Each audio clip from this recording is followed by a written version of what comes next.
आम आदमी पार्टी नव्हती, DMK नव्हती, त्याचबरोबर TVK नव्हती आणि काही लोक तर ह्या लोकांनी बहिष्कार घातला होता आणि काही लोक तर फेसबुकवर आले, फेसबुक लाईव्ह केला आणि स्वतःचं बोलले आणि दुसऱ्यांचा फेस न बघता निघून गेले. हे उद्धव ठाकरेबद्दल बोलताय सर तुम्ही? नाही, मला माहित नाही. सर एकीकडे फेसबुक लाईव्हवर आणि ऑनलाईनवर ठाकरे अर्धवट सोडून गेले बैठक. या बैठकीमध्ये महत्त्वाचा निर्णय घेतलेला आहे. या बैठकीमध्ये मी सांगतो, या लोकांचा सगळा मॉरल तुटलेला आहे, डिमॉरलाइज झालेले आहेत आणि त्यामुळे हे गलित गात्र झालेलं इंडिया अलायन्स आहे.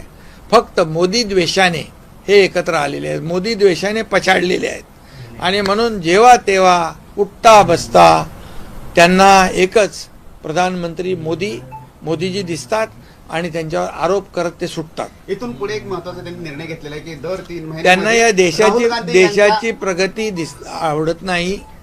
देशाची जी झालेली उन्नती आहे, देश पुढे चालला आहे, हे त्यांच्या पचनी पडत नाही. राहुल गांधी यांच्या नेतृत्वामध्ये देशभर आता बैठका घेतल्या जाणार. अशा इंडियाच्या पुढची बैठक हैदराबादमध्ये केली जाणार. राहुल गांधीचं नेतृत्व जे ते कितपत आणि अजून राहुल गांधींनी असं पण म्हटलंय की पुढच्या वर्षभरामध्ये नरेंद्र मोदी पंतप्रधान पदावर नसतील.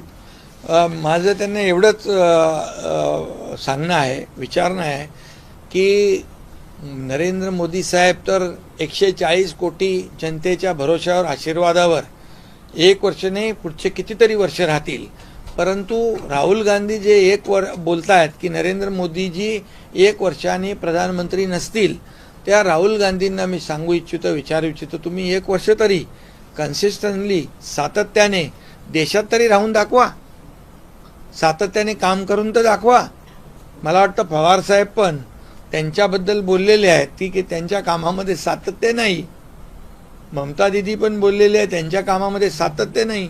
त्यामुळे त्यांनी पहिलं त्यांचं सातत्याने या देशामध्ये 1 वर्षभर तरी सातत्याने राहून दाखवा.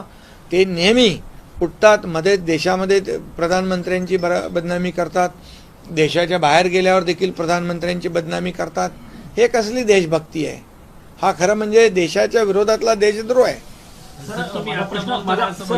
शिंदे साहेब, प्रश्न असा आहे की उद्धव ठाकरे आजच्या बैठकीला दिल्लीमध्ये आले नाही.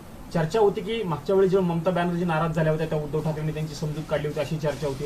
जे उद्धव ठाकरे समजूत काढतात, पुढाकार घेतात, मग ते उद्धव ठाकरे आजच्या बैठकीला न आल्यामुळे वेगळी चर्चा सुरू झालेली आहे. उद्धव ठाकरे हे दूर जायच्या विचारात आहेत का, अशाही चर्चा मधल्या काळात देवेंद्र फडणवीस यांची रात्री भेट घेतली, रात्री SMS केले मिलिंद नार्वेकरांनी देवेंद्र फडणवीसांना.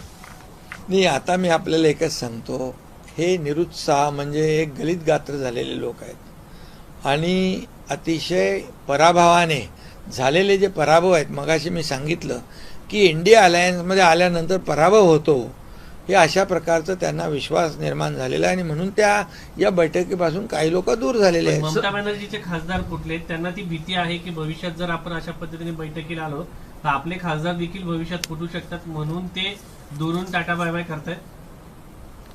काय म्हणतो आपण ते दुसऱ्याला काय सांगणे,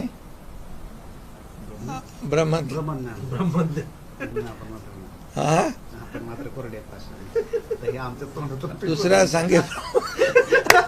दुसऱ्या सांगे ब्रह्मज्ञान, आपण कोरडे पाषाण. अशा प्रकारचं दुसऱ्याला शिकवण्यापेक्षा स्वतः आत्मपरीक्षण केलं पाहिजे, आत्मचिंतन केलं पाहिजे. तुम्ही असं म्हटले की काँग्रेस छोट्या पक्षांना संपवतोय. तुमच्या नेतृत्वामध्ये महाराष्ट्रात निवडणुका झाल्या, तुमचे आत्ताच विधान परिषदेला तुम्ही 5 जागांची मागणी केली, संभाजीनगरची जागा तुमची होती. अशी तुमच्या पक्षामध्ये इंडिया आघाडीमध्ये जशा पद्धतीने म्हटलं जाते तसं NDA मध्ये पण म्हटलं जातं की भाजप छोट्या प्रादेशिक पक्षांना संपवतोय.